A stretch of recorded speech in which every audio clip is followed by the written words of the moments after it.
Bonjour les amis, bonjour à tous, bienvenue dans une vision du Yiking. Nous sommes samedi, le jour du Yiking, qui est un art divinatoire ancestral chinois qui se pratique à la base avec 24 baguettes ou avec 3 pièces, comme ceci. Cela nous donne une succession de petits traits et cela se nomme des hexagrammes. Chaque hexagramme se rapporte à une pensée philosophique. Et bien dis donc, ça n'aura pas tardé aujourd'hui. Alors, et nous allons aujourd'hui philosopher sur proche de la conclusion, feu en haut et eau en bas. Alors,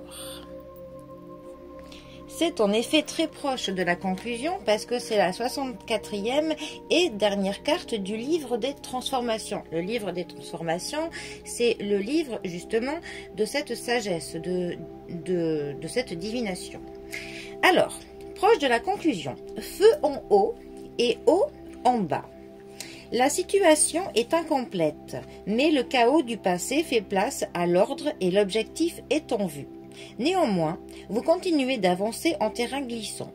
Bien que la voie soit dégagée et que l'objectif soit clair, vous devez adopter une attitude prudente et attentive, de peur de déranger et de tomber.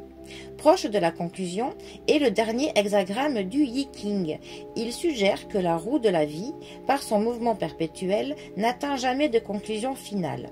Tout comme une certaine tristesse se cache au cœur de la véritable euphorie, et tout comme les graines d'une réussite extraordinaire peuvent germer du terreau de l'adversité. Aucune fin n'est jamais vraiment complète si elle n'est pas suivie d'un nouveau départ. On peut tenter de diviser la vie en catégories pour mieux la comprendre et la gérer. Mais elles forment un tout. La roue du changement éternel a 64 rayons du Tao est prête à tourner encore et encore, à ce qu'elle évolue éternellement et à être éternellement la même. La situation représentée par cette carte peut être comparée à une longue randonnée en haute montagne.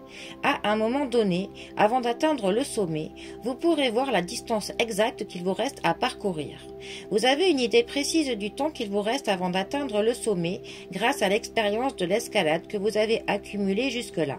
Cependant, lorsque vous atteindrez le sommet, qui était en vue depuis une assez longue période d'efforts soutenus, c'est tout ce que vous aurez fait. Vous aurez atteint le sommet et atteint votre objectif initial, mais vous devrez encore redescendre de l'autre côté. Ce dernier segment critique est ce qu'il vous reste à accomplir avant la vraie conclusion. Envisagez aussi la possibilité que vous n'ayez que peu d'informations et aucune expérience de ce qu'est de descendre de l'autre côté de la montagne, car toute votre attention était jusqu'ici portée sur le chemin ascendant. La situation à venir peut vous sembler très étrange, différente de tout ce que vous avez déjà vécu. Mais c'est sur cet autre versant de la montagne que résident les vrais mystères. Avancez avec prudence et vigilance et vous parviendrez honorablement à la réalisation de votre objectif. Alors, effectivement, il n'y a jamais une fin en soi. Quand un cycle se termine, un autre cycle commence derrière. Quand on dit qu'il y a une mort, il y a une naissance derrière. Comme on dit qu'après la mort, il y a de la vie. Donc, en fait, c'est toujours, voilà, ça continue perpétuellement. Cette roue tourne, tourne et tourne encore, autant que les saisons arrivent les uns après les autres, que les cycles se font. En fait, rien n'est jamais terminé. Et j'aime bien cette image de se dire qu'une fois qu'on est en haut de la montagne, qu'on a atteint ce fameux sommet que l'on souhaitait tant, eh bien, au final, on peut se dire qu'on est limite que à, eh bien, on a fait 50%, parce qu'il faut maintenant descendre. Et c'est vrai que là, ça peut avoir un rythme plus soutenu, plus rapide, être même plus dangereux.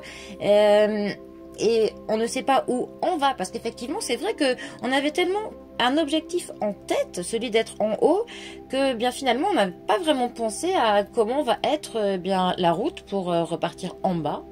D'ailleurs, il y a aussi, je crois que c'est Jung qui dit que tout ce qui est en haut sera en bas et tout ce qui est en bas sera en haut.